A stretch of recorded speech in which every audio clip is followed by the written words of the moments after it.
ਅਸਲਾਮੁਅਲੈकुम crime update में लियाकत ਤੁਸੀਂ ਵੇਖ ਰਹੇ ਹੋ मेरे YouTube चैनल ਲਈਆ ਦੇ ਵਿੱਚ ਅੱਜ ਬੜਾ ਅਫਸੋਸਨਾਕ ਵਾਕਿਆ ਹੋਇਆ ਹੈ ਕਿ ਦੋ ਗਰੁੱਪਾਂ ਦੀ ਆਪਸ ਵਿੱਚ ਲੜਾਈ ਹੋਈ ਹੈ ਔਰ ਇਸ ਦੀ ਜ਼ਦ ਦੇ ਵਿੱਚ ਆ ਕੇ ਦੋ ਬੰਦੇ ਜਾਨ ਬਾਕ ਹੋਏ ਨੇ, ਚਾਰ ਬੰਦੇ ਜ਼ਖਮੀ ਹੋਏ ਗਏ ਨੇ।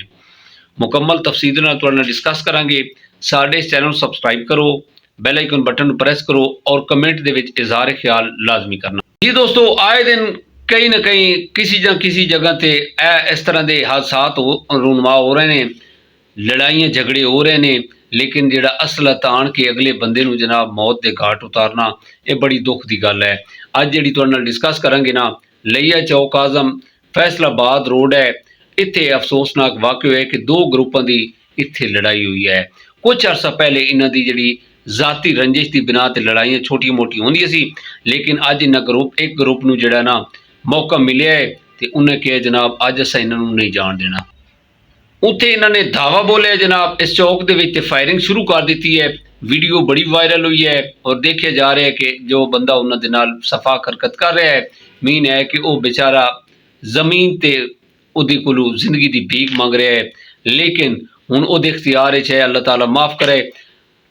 इज्जत जिल्लत और मौत और जिंदगी मेरे अल्लाह ने देनी है, लेकिन उत्थे पोजीशन नज़र आ रही सी कि वह बंदा ही उसकी जिंदगी का और मौत का उहदे कोल इख्तियार है, जिहड़ा जिस दे कोल असला है सी वो उसनूं फायरिंग करके बड़ी बेदर्दी दे नाल जख्मी कर रहा सी। इस ग्रुप की जिहड़ी ना दूसरे ग्रुप के नाल एक साबका रंजिश आ रही आई तो उन्होंने इस टाइम फायदा उन्होंने उठाया है जनाब, और उत्थे दो बंदे जिहड़े ने वो जां बाक होए ने।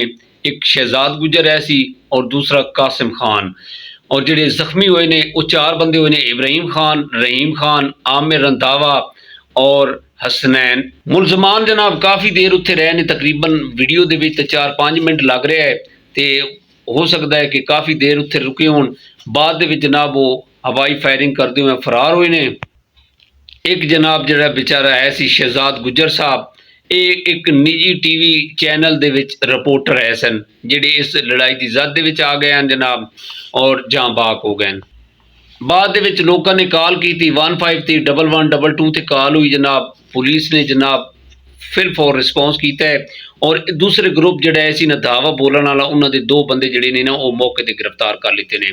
और उस टाइम जनाब DSP चौबारा, SHO चौक आजम और DPO साहब जिहड़े ने वो जाए वकूअत ते पहुंचे ने, और इन्हों जिहड़े SHO साहब हैं उन्होंने इन्हों ब्रीफ किया है DPO साहब नूं, और उत्थे उन्होंने जनाब ये दस्सिया है कि दो बंदे जिहड़े ने इन्हां दे मुलजमान असां वो गिरफ्तार कर लिते ने, और बाकी जिहड़े दीगर जिहड़े मुलजमान हैं इंशाअल्लाह उन्होंने जनाब जल्द अज जल्द गिरफ्तार किया जासी।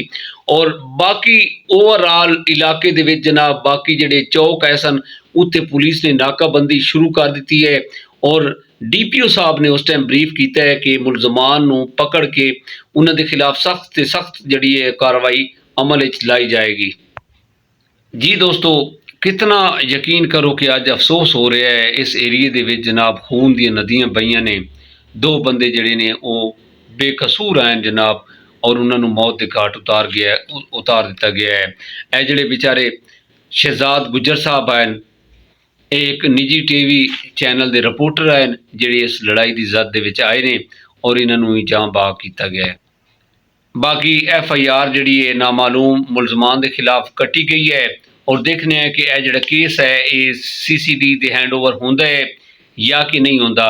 लेकिन साढ़े अगर देखा जाए इस केस जिहड़ा DPO साहब नूं हैंड ओवर करना चाहिए है CCD के हवाले, ताकि दिन दिहाड़े इस तरह के बेदर्दी के नाल लोकां नूं मौत के घाट उतारिया गया है, और एक यकीन करो कि खौफ फैलाया गया है।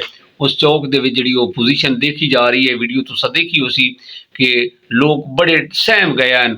उस टाइम एक बंदा जनाब अपने आप नूं इस तरह फन्ने खान समझ के जनाब असला लैके उस बंदे दे आले दुआले जनाब वो फिर रहा सी और उसनूं वो फायर कर रहा सी। जी दोस्तों, मेरी यही गुजारिश है कि अपने आप नूं सेव रखिया करो, इस तरह की जिहड़ी भीड़ भांडे वाली जगह है इत्थों दूर रखिया करो। जो हालात अजकल चल रहे हैं बंदियां दे अंदर बर्दाश्त वाली गल बिल्कुल नहीं है, और यकीन करो कि उन्होंने कोई इस चीज़ नूं नहीं देखा, कानून अपने हाथ च लैके यह काम किया है। हालांकि वो बंदे इन्हां दे उत्ते FIR करा सकते सी, इन्हां नूं कोर्ट कचहरी दे भी सज़ा दिवा सकती थी, अगर कोई इतनी रंजिश नहीं सी जिहड़ी उन्होंने अना बना के उन्होंने बंदियां नूं मौत के घाट उतारिया है। FIR ਹੋਣਗੀਆਂ, ਫਿਰ ਜਨਾਬ ਇਹ ਬੰਦੇ ਫੜੇ ਜਾਣਗੇ, ਇਹਨਾਂ ਨੂੰ ਸਜ਼ਾ ਹੋਏਗੀ, ਇਹਨਾਂ ਦੇ ਪਿੱਛੇ ਜਿਹੜੇ ਪਰਿਵਾਰ ਹੈ, ਇਹਨਾਂ ਦਾ ਖਾਨਦਾਨ ਹੈ, ਉਹਨਾਂ ਦਾ ਕੀ ਬਣੇਗਾ। ਇਸੇ ਪੈਗਾਮ ਦੇ ਨਾਲ ਸਾਨੂੰ ਇਜਾਜ਼ਤ ਦਿਓ। ਆਪਣਾ ਢੇਰ ਸਾਰਾ ਖਿਆਲ ਰੱਖਿਆ ਹੈ, ਔਰ ਜਿਨ੍ਹਾਂ ਭਾਈਆਂ ਨੇ ਸਾਡੇ ਇਸ ਚੈਨਲ ਨੂੰ ਸਬਸਕ੍ਰਾइब नहीं किया वो सब्सक्राइब कर लो। बहुत शुक्रिया। खुदा हाफिज़।